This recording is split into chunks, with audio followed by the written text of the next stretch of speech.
Assalamualaikum warahmatullahi wabarakatuh. Alhamdulillahirabbil alamin. Allahumma sholli ala Muhammad wa ala alihi wa ashabihi wa man da'a bi da'watihi wa tamassaka bi sunnatihi wa jahada fi sabilillah ila yaumiddin. Asyhadu an la ilaha illallah wahdahu la syarika lah wa asyhadu anna Muhammadan abduhu wa rasuluh la nabiyya ba'da. Saya kira kita boleh kasih applause ya buat majelis taklim Telkomsel. Kita kasih applause yang meriah karena alhamdulillah gitu ya, mudah-mudahan jadi promotor kebaikan gitu ya, sehingga gedung-gedung lain gitu ya di posisi-posisi strategis Jakarta yang selama ini kayaknya urusannya dunia aja gitu ya, bisa lebih ukhrawi insyaallah. Kemudian saya sekalian mendata peserta. Kalau boleh saya tanya, yang belum menikah nggak usah malu-malu. Oke. Sekitar 3 juta orang ya. Yang sudah menikah boleh?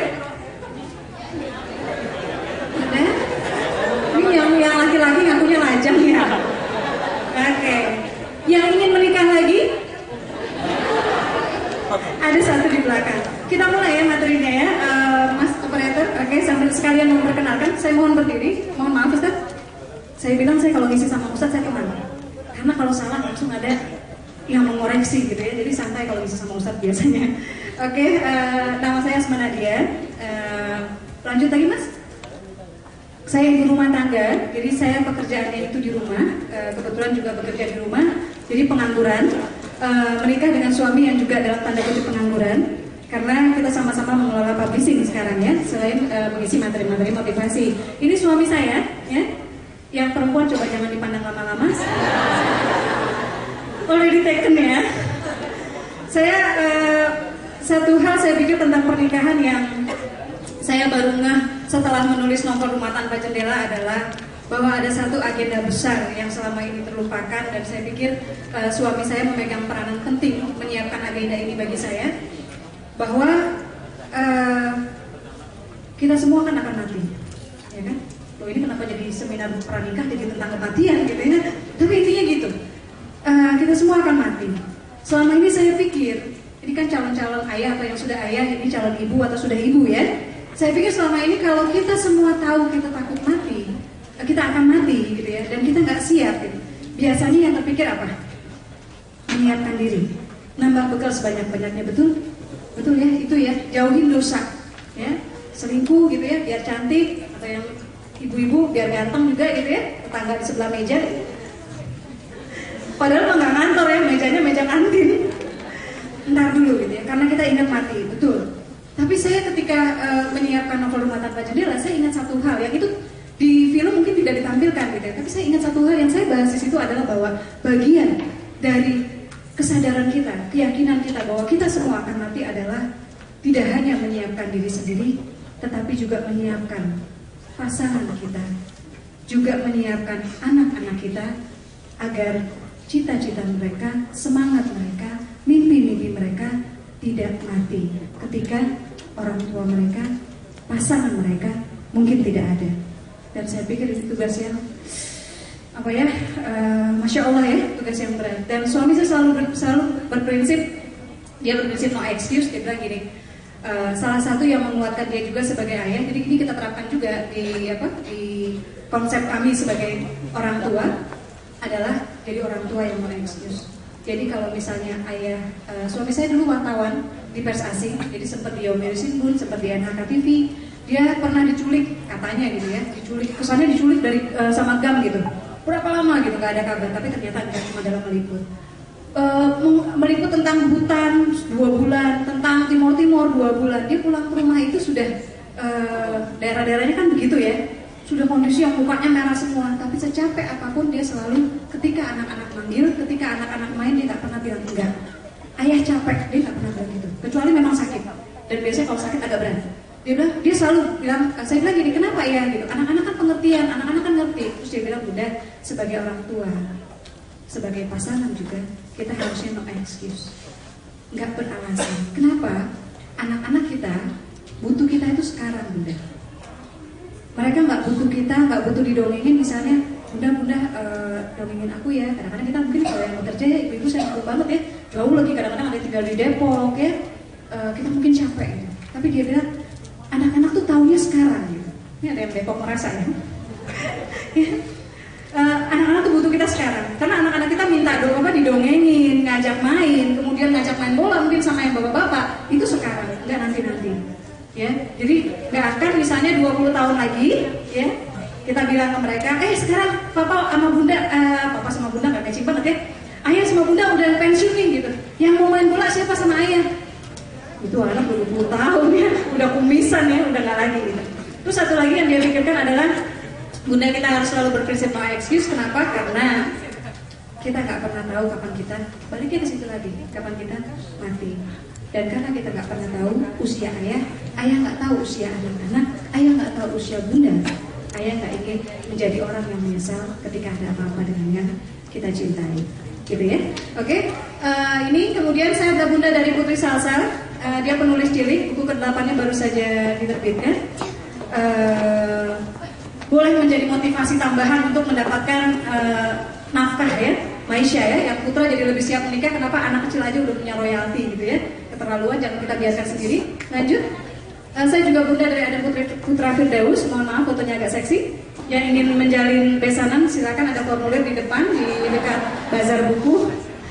Ada ini salah satu hadiah apa ya, bentuk kalau buat saya keajaiban ya, maha kuasanya Allah terlihat sekali karena dia pernah sakit pendarahan otak ketika usianya 2 bulan dan sekarang dia sangat aktif. Dia juga sudah punya buku keduanya insya Allah bulan depan terbit. Oke, lanjut lagi. Ini kenapa saya tampilkan sekalian, barangkali teman-teman bapak ibu ada yang punya buku-buku yang nggak kepake ya. Saya kemarin bilang saya mau ulang tahun, saya minta kado dong dari, kalau ada yang suka baca buku saya minta kado. Kadonya cukup Rp10.000 untuk rumah baca. Jadi ada 31 perpustakaan duafa, salah satunya ada di yang baru kita buka itu di daerah Desa Suwokan di Merapi. Jadi kantong pengungsi. Mohon doanya, mudah-mudahan target saya 1.000 rumah baca. Kata orang itu target nggak mungkin, tapi saya pikir suami saya selalu bilang, bunda yang namanya mimpi itu tidak pakai bayar. Jadi tidak perlu takut bermimpi besar, insya Allah. Lanjut lagi. Ini mungkin kalian perkenalan, saya penulis Ma Ingin Naik Haji. Itu bukan foto saya. Gak tahu kalau entar ya. Terima kasih buat teman-teman yang sudah membeli buku Ma Ingin Naik Haji mungkin karena royalti buku ini teman-teman sudah bersama-sama memberangkatkan Ustadz dan Ustazah. Boleh dilanjutkan? Nah ini mereka salah satu yang berangkat ke Tanah Suci. Meskipun baru umroh, mudah-mudahan kapan-kapan kita bisa bikin gerakan bersama ya, yang bisa menghajikan mereka yang gak mampu, insya Allah. Lanjut lagi. Oke, terakhir ini ada yang sudah nonton? Ada yang belum nonton? Yang belum nonton nanti tolong dilihat ya, tulangnya kemana. Alhamdulillah dapat kesempatan sama Mas Aditya Gumai. Masih main di Blok M Square sama di Bintaro, tapi sama di Cinere, tapi mungkin cuma sampai sekitar jam 4 kalau saya nggak salah ya, karena sudah hampir 1 bulan. 100% keuntungan dari film ini didonasikan, salah satunya lewat dompet duafa. Lanjut lagi. Oke, kita masuk ke sini. Kenalannya sudah, pranikah, tujuannya, keluarga, sakinah. Sudah sakinah? Ya, bagaimana mau sakinah? Ini salah satu yang belum sakinah. Lanjut lagi. Iya, lanjut lagi. Ya, ada persamaan nggak dari dua wajah ini? Ekspresinya bagaimana? Sakinah tidak? Belum cerah. Kenapa? Karena belum menikah. Betul sekali, 100 bomba ya. Oke, jadi inilah wajah-wajah yang belum menikah ya. Mudah-mudahan wajah-wajah ini segera diganti ya. Topengnya coba. Kita lanjut. Lanjut lagi. Nah, kalau afternya kayak gini nih afternya. Lanjut lagi mas. Iya ya. Ya wajar. Tujuan menikah itu untuk sakinah. Kan menikah melengkapi ya. Nanti Ustadz akan banyak bahas juga tentang itu gitu.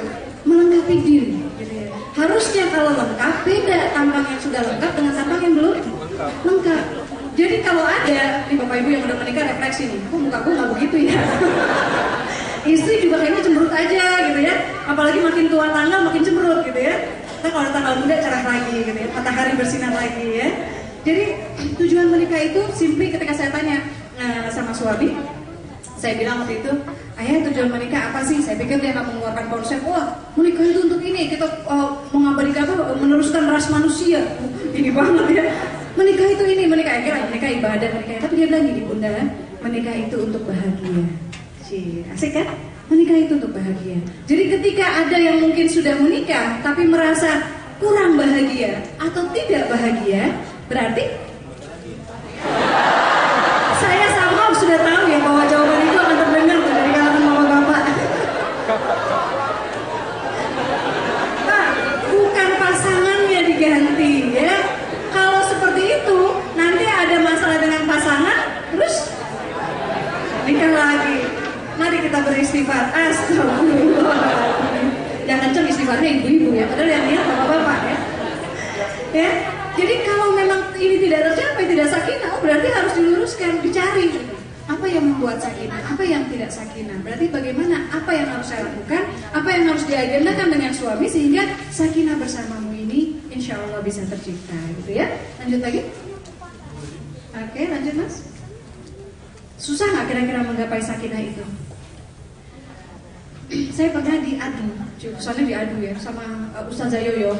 Itu dalam seminar punya anak banyak musibah atau anugerah. Anak saya 2 orang, anak Ustazah Yoyo berapa ya? Ustaz 13 ya? 13, 2 banding 13. Kita diadu dalam seminar.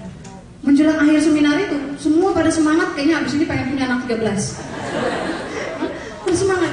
Tapi saya bilang gini, satu hal nih saya bilang, yang saya dapat dari Ustazah Yoyo adalah sebelum beliau menikah, ya bahkan sebelum kebayang jodohnya, ya, beliau sudah menyiapkan, benar-benar menyiapkan diri.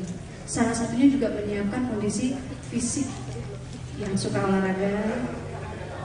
Nyuci nggak termasuk olahraga, ngepel nggak termasuk olahraga. Olahraga itu benar-benar olahraga ya. Jadi jalan pagi termasuk olahraga ya. Jalan pagi ngubar tukang sayur belum olahraga. Ya. Jadi dia siapkan termasuk juga fisiknya untuk punya anak banyak. Bayangkan itu sudah disiapkan. Karena kata Ustazah Yoyo dari sebelum menikah, Ustazah Yoyo itu gak suka minum minuman soda. Kita bagaimana? Gak suka yang namanya makan bakso langsung makan yang cuka-cuka pakai sambal saus itu enggak. Karena beliau menyiapkan diri untuk menjadi bunda sejati, gitu ya. Jadi itu kita butuh persiapan ya. Sakinah itu mudah sebetulnya ya. Kalau agendanya tadi sama-sama tadi ya, menikah untuk bahagia. Udah, baksonya udah lewat ya. Baru di sini. Oke, kira-kira menikah ya lanjut. Ini nikah murah, ini konsep panitia. Katanya murah itu adalah mudah dan berkah. Sebetulnya singkatannya muber ya. Cuma kalau muber jadi ingat pemilu, luber. Ya, atau yang lebih parah lagi muntaber, ya harusnya begitu. Nikah itu mudah, oke, mudah karena kita agak speed up ya, mudah ekonomi. Entar dulu mas, si masnya deh ya. Mudah ekonomi artinya gini, kalau yang anak perantauan tadinya kontrak gitu ya, bayar sendiri-sendiri ya, pas udah bayar berdua, ternyata masih istri yang harus ngebayarin. Udah gimana apa ya? Enggak ya. Harusnya jadi ringan, hal-hal jadi ringan. Yang tadinya kebutuhan mandi pasti pakai sabun, pastilah gitu ya. Yang tadinya sabunnya buat sendiri sekarang bisa berdua. Pakai itu suaminya tuh Lux, ya, Body Shop ya. Jadi harusnya secara ekonomi itu jadi dia mudah secara ekonomi. Harusnya nikah itu juga mudah secara ekonomi. Ada nilai-nilai yang menjadi pengeluaran jadi ekonomis. Kemudian juga kalau kita menikah juga sebetulnya dalam Islam juga secara ekonomi mudah ya.